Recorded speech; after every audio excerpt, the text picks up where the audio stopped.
Terima kasih Anda masih bersama TA Jateng dan DIY, Mitra TA TV. Calon Presiden Anies Rashid Baswedan bersilaturahmi ke kampus Unisula Semarang. Dalam kesempatan itu, ia menyampaikan mengelola negara tidak boleh hitung-hitungan kepada rakyat dan negara tidak boleh berdagang dengan rakyat. Hal tersebut disampaikan calon Presiden Anies Rashid Baswedan pada acara kumpul bersama Unisula dan Capres Anies Rashid Baswedan di Universitas Islam Sultan Agung Semarang, Senin 5 Februari 2024. Anies mengatakan jika negara tidak boleh berdagang dengan rakyatnya dan tidak boleh berhitung dengan masyarakatnya, termasuk pendidikan harus dipandang sebagai investasi. Anies mengakui bahwa aspirasi masyarakat yang disampaikan kepadanya selama berkeliling ke berbagai daerah selama ini paling banyak menyangkut soal pendidikan. Menurutnya, sistem pendidikan di Indonesia yang diterapkan selama ini masih menganut piramida terbalik dengan jenjang pendidikan lebih tinggi yang semakin meruncing ke atas. Dengan seperti itu, maka yang diputus di tengah jalan semakin banyak. Kompetisi yang muncul jauh dari harapan. Selain itu, Anies juga mengaku khawatir dengan biaya pendidikan yang tinggi. Dan berhadapan dengan rakyat itu sering hitung-hitungan. Negara dapat apa, negara mengeluarkan apa.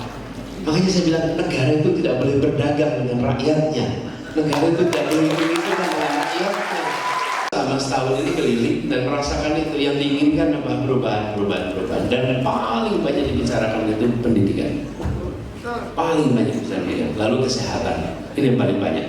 Jadi saya membayangkan sekalian pendidikan yang memang nantinya peduli kepada keberpihakan.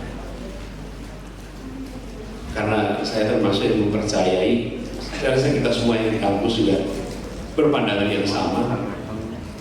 Ketika kualitas manusia itu sudah meningkat, maka kita akan merasakan perubahan kondisi yang luar biasa. Sementara itu, Rektor Unisula Semarang, Profesor Gunarto menyampaikan 7 usulan perbaikan pendidikan tinggi, khususnya pentingnya kesetaraan perguruan tinggi negeri dan perguruan tinggi swasta. Usulan tersebut diantaranya penyelenggaraan penerimaan mahasiswa baru, seleksi nasional PTN dan PTS dijadwalkan bersama-sama dengan penentuan kuota mahasiswa baru berdasarkan akreditasi institusi unggul, baik sekali, dan baik. Mengalokasikan formasi dan pendistribusian dosen aparatur sipil negara dan pegawai pemerintah dengan perjanjian kerja P3K di PTN dan PTS dengan jumlah yang sama. Mengalokasikan penerimaan beasiswa Kartu Indonesia Pintar Kuliah untuk setiap PTN dan PTS harus seimbang, serta pembebasan pajak bumi dan bangunan untuk tanah dan bangunan milik PTS, serta PBB, guru, dan dosen. Mengalokasikan pemberian hibah penelitian PTN dan PTS yang seimbang, serta melakukan peningkatan jumlah guru besar non-dosen bagi PTN dan PTS yang terakreditasi unggul, memberikan lapangan kerja untuk lulusan PTN dan PTS dengan program padat karya. Kesetaraan antara perguruan tinggi negeri dan perguruan tinggi swasta.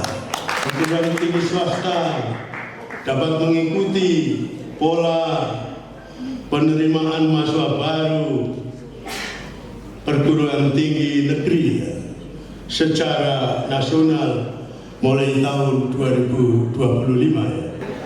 Unisula juga berharap pembebasan pajak bumi dan bangunan untuk tanah dan bangunan milik perguruan tinggi swasta dan pembebasan PBB untuk dosen dan guru.